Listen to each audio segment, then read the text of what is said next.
Today we have a 2004 Dodge Ram 1500. It's got a 5.7 Hemi. It's a SLT 4-door. The customer says that the brakes, the rear brakes, he thinks he's hearing noise back there, and he thinks it's a little spongy. So we're going to go ahead and replace the rear brakes. We're going to show you where they're located and how to do it. We're going to start off by taking the lug nuts off. It's a 7/8.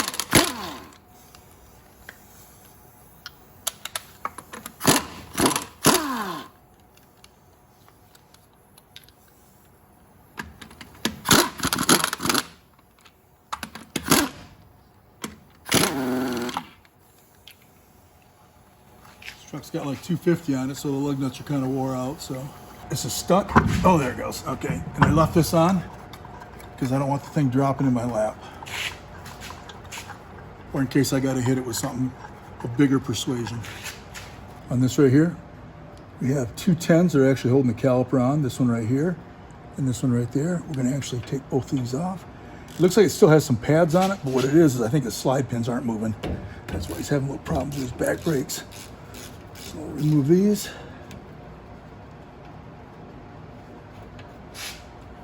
Loosen this one up.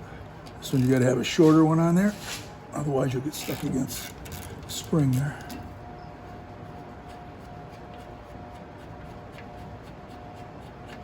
Okay, 1, 2. Those are the same length, so you don't have to worry about that. A lot of times if they're a little rusty like that, you can just pry them up. You can go in here and push against the puck if you're really gentle, but you do not want to hit that rubber in there, otherwise you'll be buying a new caliper.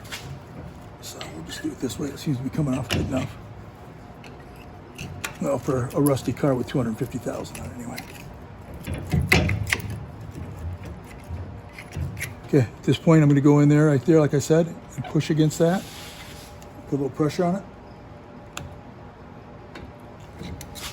Now it just falls off. I'm actually going to push this back first, just to make sure that the piston is working properly. Then I'll figure out how to get those slide pins freed, hopefully. But yeah, it's going back nice and smooth. If it was going back really kind of not as easy, then I'd probably just go buy a new caliper. Okay, bottoming out right there. Now we're ready to do the slide pins. Now the problem with this, these are supposed to move.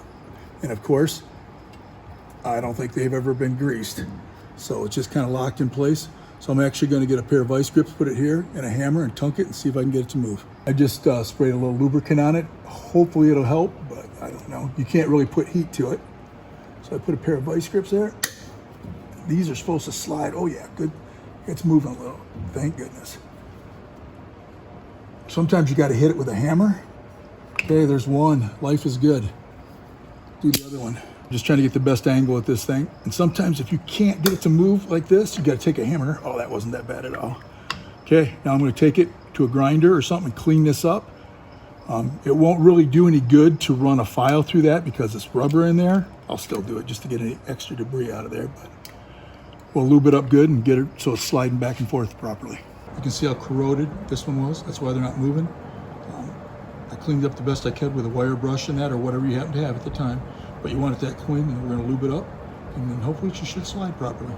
I like this brake lubricant. It seems to work good, doesn't break down. So I constantly use that, and I use it to excess actually. I don't use it sparingly. So we're going to get this in there and going to have to work it back and forth until it's properly moving back and forth the way you want it to. Just like that. It's starting to get better. And now we'll lube back out of it.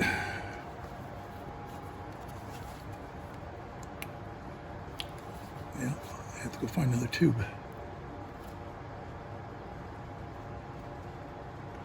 It doesn't help. This truck lives on a gravel road. I think it's harder on him. Oh yeah, there we go. Now we're starting to move. Okay, go on to the other one. Do the same thing. Did the other one. Now that they're moving properly like that, I push it all the way through, put a little more grease on it. It's moving that good, so we're fine. We're ready to do the brakes. Okay, the other one came out nice and easy. This one's stuck. Give it a little persuasion like that. Just push it out. Now they give you new ones. Not all pads they do, but this one does. These little wear pads. So I'm gonna take that off. Take that one off and put new ones on. Depends what state you live in, but if you live in a state that has a lot of rust in that, of course, like this one is, you want to clean this so it sets down properly on this. If you don't clean it, then you'll have a hard time getting your pads in. So wire brush, file, whatever you happen to get just to clean it up and get the rust and debris off of that. Just kind of evenly put it there. Just push it down like that. And we do the same thing on the top.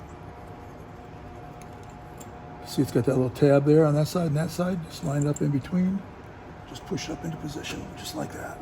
A lot of times, you just want to tunk it down like that just so it goes down. Don't get crazy on it till the bottom's out. Same on the top. Now we're ready to install the pads. These are the pads we're using. They got a silver, gold, or platinum.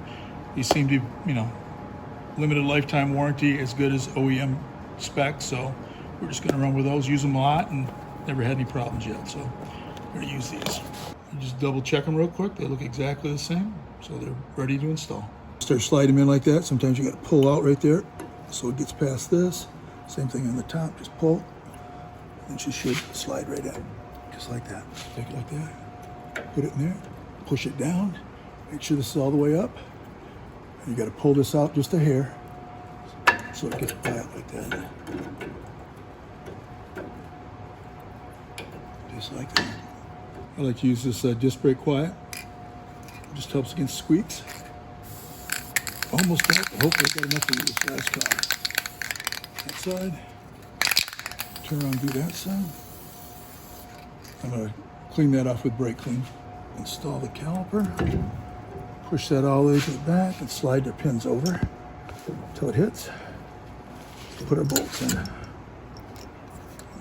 get the bolts in.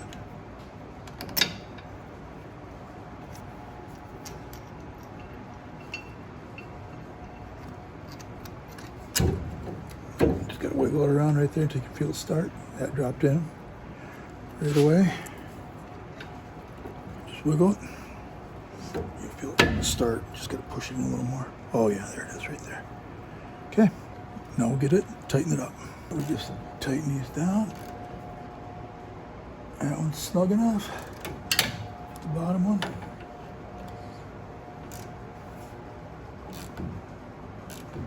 Tight. Okay, last thing we do is put the wheel on. Last thing we do is put the tire on and the lug nuts in a crossing pattern.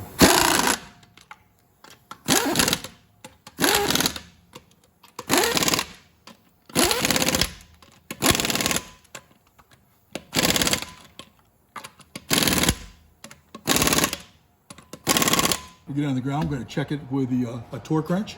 And that's all it takes to do rear pads on a 2004 Dodge Ram with a 5.7 Hemi SLT.